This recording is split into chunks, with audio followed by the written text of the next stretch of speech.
اعوذ باللہ من الشیطان الرجیم بسم اللہ الرحمن الرحیم۔ ایم کیو ایم حقیقی کے چیئرمین آفاق احمد صاحب کا ایک حالیہ انٹرویو دیکھنے کا اتفاق ہوا جو غالباً چند دن پہلے ہی دیا گیا تھا۔ سوچا آفاق احمد صاحب سے میں بھی کچھ سوال کر لوں، جس کی تشنگی ہمیشہ سے ان کے ہر انٹرویو میں محسوس کی جاتی رہی تھی۔ آفاق احمد صاحب جو کہ ایک جہاندیدہ سیاسی کارکن ہیں اور پھر ان کی سیاسی تربیت میں بانی ایم کیو ایم جناب الطاف حسین صاحب کا بہت بڑا کردار رہا ہے، جنہیں آفاق احمد صاحب نے اس وقت جب تک ان سے وہ وابستہ رہے انہیں اپنا روحانی باپ مانا۔ کراچی وہ وقت بھی ابھی تک نہیں بھولا کہ جب ٹی گراؤنڈ میں ہونے والے ایک اجلاس میں الطاف حسین صاحب نے جب کراچی کے مختلف سیکٹرز کے ذمہ داران کے ناموں کا اعلان کیا تو آفاق احمد صاحب نے اپنی تقریر کرتے ہوئے انتہائی جذباتی انداز میں کہا تھا کہ اگر الطاف حسین کی طرف کسی نے آنکھ اٹھا کر بھی دیکھا تو اس شہر کو جلا کر راکھ کر دیں گے۔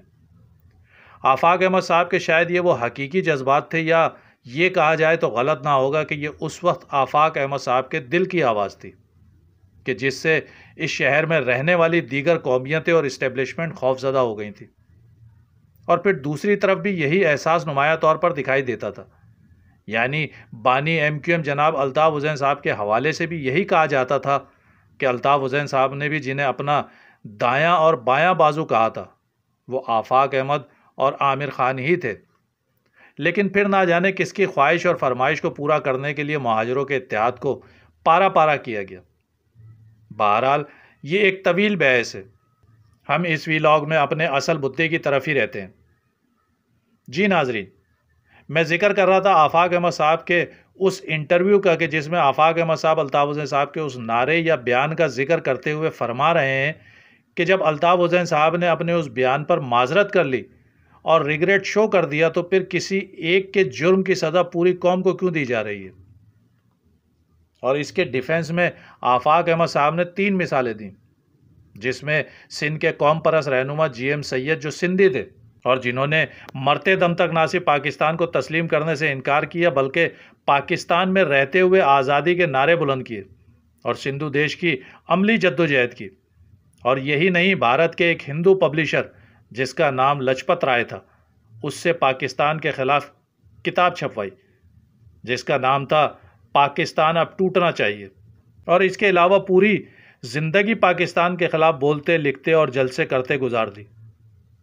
جبکہ دوسرے خان عبدالغفار خان جو جی ایم سید کے رفیق خاص تھے، جی ایم سید کو اگر سندھی گاندھی کہا جاتا تھا تو باچا خان کو سرحدی گاندھی کہا جاتا تھا۔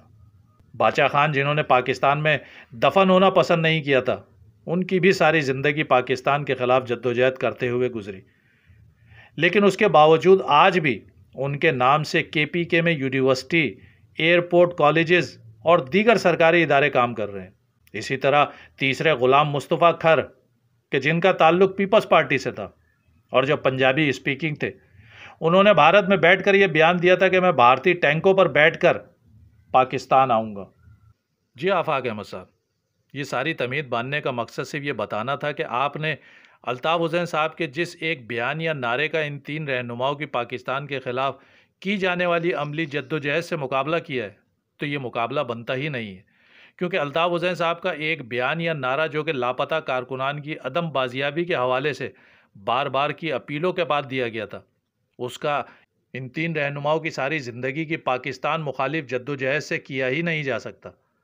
اور پھر دوسری طرف آپ کا یہ کہنا کہ کسی ایک کے کیے کی سزا پوری قوم کو تو نہیں دی جا سکتی، جیسے جی ایم سید کی پاکستان مخالف جدوجہد کی سزا سندھیوں کو نہیں دی گئی، ایسے ہی باچا خان کی سزا پشتونوں اور غلام مصطفیٰ کھر کے بیان کی سزا پنجابیوں کو نہیں دی گئی۔ بالکل درست کہا آپ نے آفاق احمد صاحب، لیکن یہ آدھا سچ ہے، پورا سچ ذرا کڑوا اور تلخ ہے۔ آپ جن تینوں حضرات کا ذکر فرما رہے ہیں اور جس طرح ان تینوں کو غداروں کے کٹہرے میں کھڑا کر کے آپ انہیں پاکستان کا دشمن یا غدار ڈکلیئر کر رہے ہیں، ذرا ان کی قوم سے تو پوچھیں۔ جی آفاق احمد صاحب، یہ بڑا ہی تلخ مگر کڑوا سچ ہے۔ سندھی کسی بھی جماعت یا پلیٹ فارم پر ہو، یہاں تک کہ وفاق کی علمبردار پیپلز پارٹی میں یا جماعت اسلامی یا جے یو آئی میں ہی کیوں نہ ہو، اگر وہ سندھی ہے تو جی ایم سید کو کبھی بھی ملک دشمن یا غدار نہیں کہے گا، بلکہ سندھی انہیں اپنا نظریاتی اور روحانی باپ تصور کرتے ہیں۔ بالکل ایسے ہی باچا خان پشتونوں کا روحانی اور نظریاتی باپ ہے۔ آپ کسی بھی پشتون سے، یہاں تک کہ جماعت اسلامی کے سراج الحق سے یا تحریک انصاف کے کسی بھی پشتون رہنما سے باچا خان کو غدار کہلوا دیں، یہ ممکن ہی نہیں ہے۔ جبھی آج تک ان کے نام سے سرکاری ادارے موجود ہیں۔ وجہ جانتے ہیں کیوں؟ کیونکہ وہ کم ظرف نہیں ہے۔ وہ جسے باپ مانتے ہیں تو پھر آخری سانس تک اس کا ساتھ نبھاتے ہیں۔ یہی وجہ ہے کہ آج تک جب بھی ان قوموں کے خلاف ریاستی تشدد یا آپریشن ہوئے تو ہمیشہ بحیثیت قوم رد عمل آیا۔ عمران خان نے ٹی ٹی پی کو کیوں کہا تھا کہ یہ ہمارے بھائی ہیں، انہیں مین اسٹریم میں لائیں گے؟ ایسے ہی آج تک بتا دیں کہ بلوچستان میں کتنے حکمراں یا افراد بلوچوں کو دہشت گرد کہتے ہیں۔ ہمیشہ ناراض بلوچ یا عسکریت پسند کہا جاتا ہے۔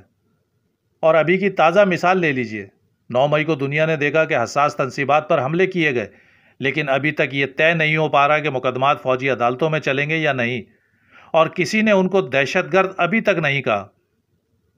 کیا آپ جی ایم سید یا خان عبد الغفار خان کی پاکستان کے کسی تھانے میں غداری یا بغاوت کی 165 نہیں، صرف ایک ہی ایف آئی آر دکھا دیں؟ یہ بات معمولی نہیں ہوتی۔ انتشار قوموں کی تباہی اور بربادی میں اہم کردار ادا کرتا ہے۔ آپ نے شروع میں فرمایا کہ اب قوم کو احساس ہو چکا ہے کہ ہمارے انتشار سے کسی اور نے فائدہ اٹھایا، تو آفاق احمد صاحب قوم کے کندھے پر بندوق نہ رکھیں، کیونکہ آپ کے انتشار یا اتفاق سے لوزر ہمیشہ مہاجر قوم ہی رہی ہے۔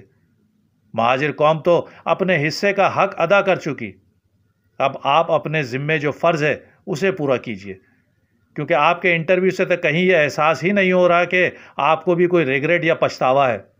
اگر آپ چاہتے ہیں کہ مہاجر قوم مضبوط اور پہلے جیسی طاقتور قوم بن کر ابھرے تو اپنے اندر لچک، عاجزی اور انکساری پیدا کیجیے۔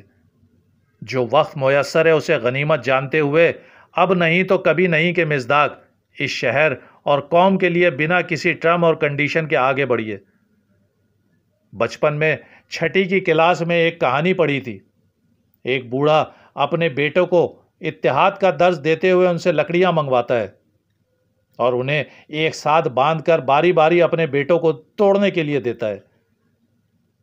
جب تمام بیٹے اسے توڑنے میں ناکام ہو جاتے ہیں تو پھر لکڑی کے اس گٹھڑ کو کھول کر الگ الگ کر کے لکڑیاں ان کے ہاتھ میں دیتا ہے کہ اب اسے توڑ کر دکھاؤ۔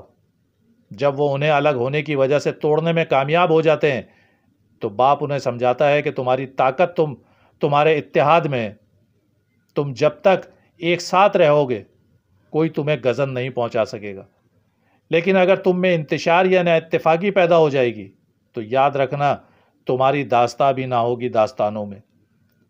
لہٰذا آفاق احمد صاحب بہت پانی پلوں کے اوپر سے گزر چکا ہے۔